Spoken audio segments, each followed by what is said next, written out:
আজকের এই সংবাদ সম্মেলনে হরিপুর ভূমি অফিসের দায়িত্বপ্রাপ্ত সহকারী কমিশনার ভূমি জনাব বিকাশচন্দ্র বর্মনের নেতৃত্বাধীন কার্যক্রম চরম অনিয়ম এবং একতরফা বিচারিক প্রক্রিয়া।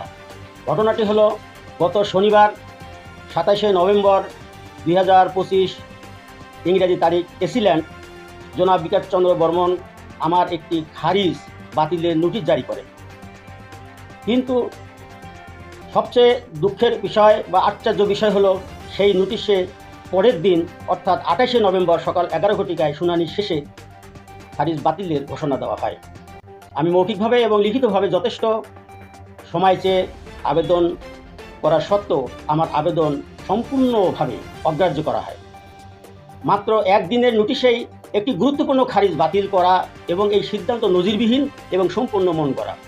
সবচেয়ে গুরুত্বপূর্ণ বিষয় হলো এই খারিজ বাতিলের আবেদনকারী হলো একটি ভাড়াটিয়া তৃতীয় পক্ষ, যার আমার সম্পত্তির উপরে কোনো অধিকারী নেই। মজার ব্যাপার, একই ব্যক্তি উচ্চ আদালতে আমার বিরুদ্ধে ভাড়াটিয়া হিসাবে সাক্ষী হিসাবে উপস্থিত ছিলেন।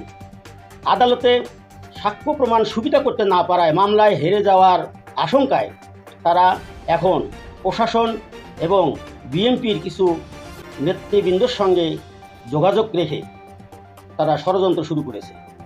তারা সিএস ম্যাপে উল্লেখিত রেকর্ড থাকা সত্ত্বেও রাস্তা দখল করে আমার ব্যক্তিগত সম্পত্তি, আমার ব্যবহৃত উঠান এবং আঙ্গিনার উপর দিয়ে পাকা রাস্তা করার অপচেষ্টার ষড়যন্ত্র চালিয়ে যাচ্ছে।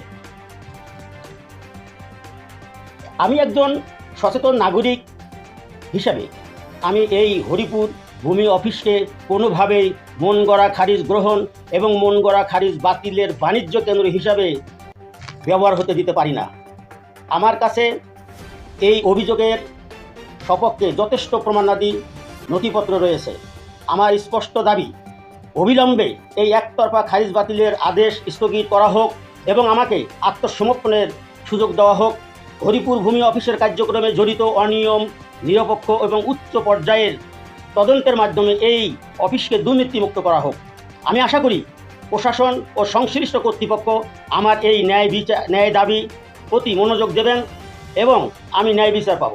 আমার কথাগুলি ধৈর্য সহকারে শোনার জন্য সাংবাদিক ভাই ও বোনদের আপনাদের মাধ্যমে দেশবাসীকে আবারও ধন্যবাদ জানিয়ে আমি শেষ করছি। আসসালামু আলাইকুম।